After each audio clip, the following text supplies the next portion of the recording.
बिस्मिल्लाहिर्रहमानिर्रहीम। सवाल ये है कि क्या औरत ड्राइव कर सकती है, कार चला सकती है या एक्टिवा इस्तेमाल कर सकती है। तो जवाब में अर्ज़ है कि आम कुतुब फतावा जो हैं, चाहे वो दारुल उलूम देवबंद का फतवा हो या कि और कुतुब फतावा हों जो अहले इल्म की लिखी हुई हैं, या उलमाए अरब हों। उलमाए अरब में जैसे शेख बिन बाज़ हैं या शेख सालेह अल फौज़ान हैं और दीगर अहले इल्म में, ये सारे के सारे हज़रात ये कहते हैं कि औरत के लिए ड्राइविंग करना जायज़ नहीं है, इसलिए कि इसके अंदर बहुत सी ख़राबियाँ पाई जाती हैं। मर्दों के साथ मुशाबहत लाज़िम आती है और बेपर्दगी होती है और हादसे का अंदेशा रहता है। तो इस बुनियाद पर तमाम हज़रात ने यही लिखा है कि ये जायज़ नहीं है औरतों के लिए। और जब ये बात की जाती है कि जायज़ नहीं है तो बाद रात लड़ने लगते हैं कि औरत को बिल्कुल इजाज़त नहीं दी जा रही है, उसे ड्राइविंग की इजाज़त नहीं दी जा रही है, उसे बाहर निकलने की इजाज़त नहीं दी जा रही है, वो तो नाराज़ होने लगते हैं। तो ये जो औरत के बारे में कहा जाता है कि वो घर के अंदर रहे या कि वो ड्राइविंग वगैरह ना करे, बग़ैर किसी ज़रूरत के घर से बाहर ना निकले, तो ये सारी की सारी चीज़ें औरतों के फ़ायदे के लिए कही जाती हैं। इसमें औरतों का कोई नुकसान नहीं होता है।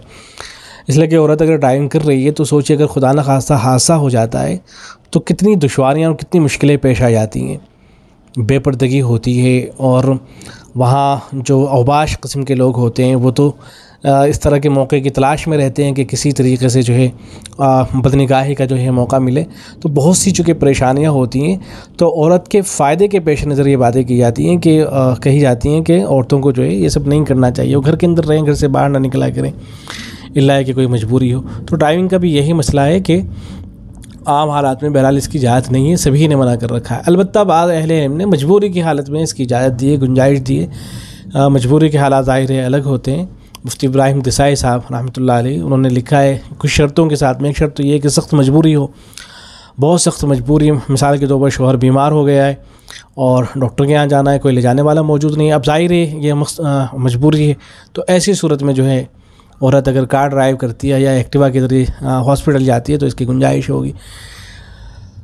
और दूसरी शर्त यह है कि अगर कार ड्राइव कर रही है या कि एक्टिवा के ज़रिए कहीं जा रही है तो पर्दे की रियायत करना ज़रूरी होगा, उसके बगैर गुंजाइश नहीं होगी।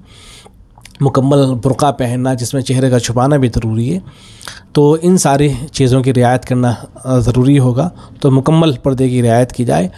और तीसरी शर्त जो है अहले इल्म ने यह ज़िक्र की है कि वो 77.25 किलोमीटर से ज़्यादा दूरी पर वो न जा रही हो, 77 किलोमीटर की जो दूरी होती है उससे ज़्यादा पर वो न जा रही हो।